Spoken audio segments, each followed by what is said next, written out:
Review ভাইয়ের আজকের ভিডিওতে কথা বলবো ব্ল্যাক মানি ওয়েব সিরিজের ফার্স্ট লুক নিয়ে। Black money web series Raihan রাফির 2024-এর শেষ কাজ হতে যাচ্ছে। সিরিজের ফার্স্ট লুক অর্থাৎ টিজার রিলিজ পেয়ে গিয়েছে, যেখানে মূল চরিত্রে অভিনয় করতে দেখা গেছে পূজা চেরি এবং রুবেলকে। অনেকটা সময় পর রুবেল আবার ইন্ডাস্ট্রিতে ব্যাক করলো রায়হান রাফির সাথে।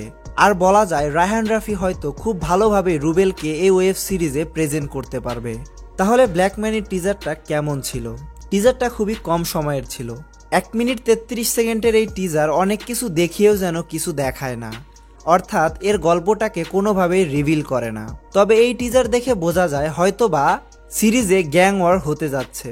সম্পূর্ণ টিজারে র্যাপ সং ব্যবহার করা হয়েছে, যেটা এই ভিডিওটাকে দেখার সময় আরও এনগেজ করে রাখে। কোনোভাবেই আপনি চোখ সরাতে পারবেন না। বিভিন্ন গ্যাংয়ের মধ্যে টাকা নিয়ে পলিটিক্স এবং ওয়ার হতে যাচ্ছে। কনসেপ্টটা অনেক ভালো, এর আগে বাংলাদেশে এরকম সিরিজ দেখা যায়নি। এই সিরিজের পার্শ্ব চরিত্রগুলো খুব গুরুত্বপূর্ণ ভূমিকা পালন করতে যাচ্ছে। ব্ল্যাক মানির টিজারের সিনেমাটোগ্রাফি খুবই কোয়ালিটিফুল ছিল, কিছু কিছু দৃশ্য অনেক টাকা খরচ করে বানানো হয়েছে। তাছাড়া এই টিজারে লাল এবং হলুদ লাইটের ব্যবহার খুবই ভালো ছিল। সিরিজে পূজা চেরি সবার আকর্ষণের কেন্দ্রবিন্দু হতে যাচ্ছে, এটা তো নিশ্চিত। সবার শেষে সুমন আনোয়ারের ডায়লগ দেওয়াটা নিয়ে আলাদা করে বলতেই হবে। লাস্টে যদি ওনার ডায়লগটা না থাকতো তাহলে হয়তো এই সিরিজের টিজারটা অসম্পূর্ণই থেকে যেত।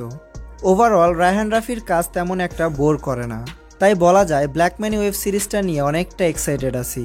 তো ব্ল্যাক মানির টিজারটি কেমন লাগলো আপনাদের কাছে কমেন্টে জানাতে পারেন। আর রিভিউ বাইয়ের সম্পূর্ণ ভিডিওটি দেখার জন্য ধন্যবাদ।